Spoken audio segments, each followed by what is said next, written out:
Hey everyone, this is Shevonne of Shevonne Sells Homes, and I'm coming to you today with my new segment called Tuesday's Tea. Today's segment of Tuesday's Tea, we're going to discuss a little bit about credit and we're going to discuss a little bit about your debt to income ratio. When purchasing a home, you'll definitely understand and hear that from me a lot going through your home ownership journey. Credit, but it's more than just your credit score. The lenders look at your credit report or your credit portfolio as a whole. So your credit score is one component, but your credit report as a whole is a whole nother component. That's a whole nother chapter. Um, how your credit report is divided is in increments of as follows. So credit utilization makes up about 35% of your credit report. Balances owed makes up 30% of your credit report. Credit history makes up 15%. Credit mix makes up 10%, and new credit makes up 10%. And what those mean in a nutshell is the credit utilization. They want to see that you keep your credit balances down significantly.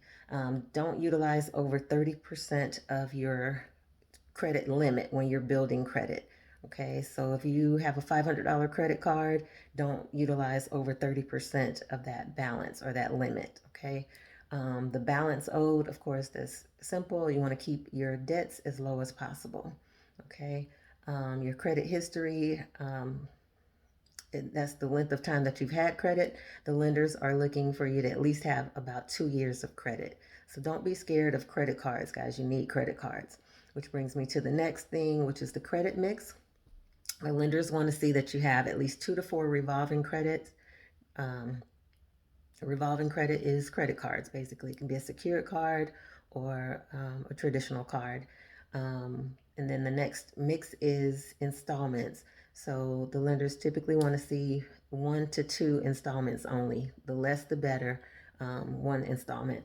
Installments are student loans, car loans, mortgage, um, furniture bill, or something like that. It's the same amount, the same bill every month for the same amount. Like I said, new credit.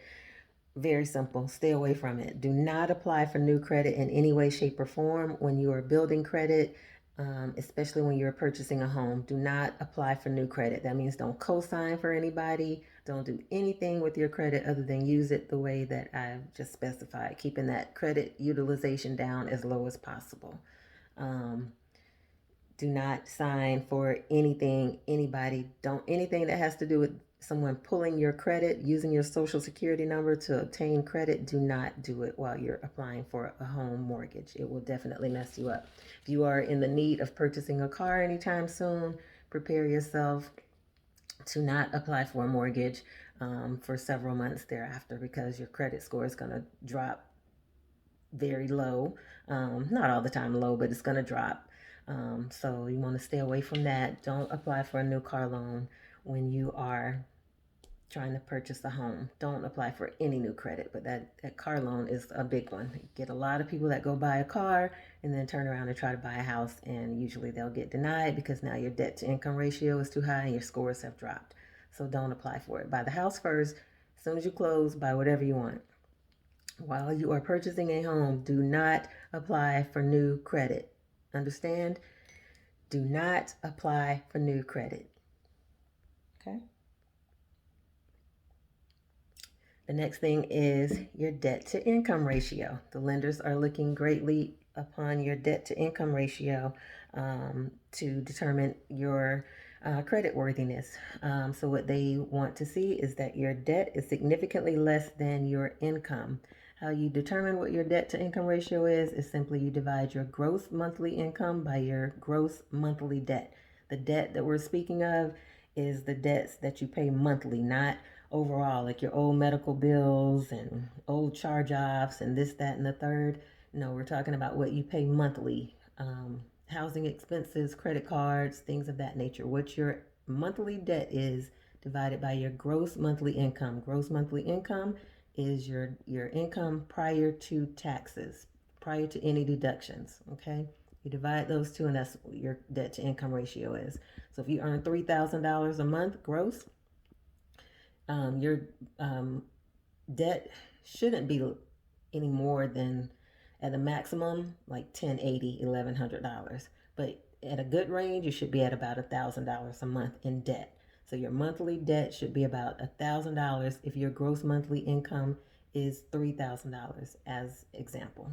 Okay, so that's how you calculate your debt to income ratio. So those are two key components that the lenders are looking for when they're pulling when you're applying for a home loan. Okay, so of course there's a lot more detail than that, but those are the two topics that I'm going to discuss today on today's segment of Tuesday's Tea.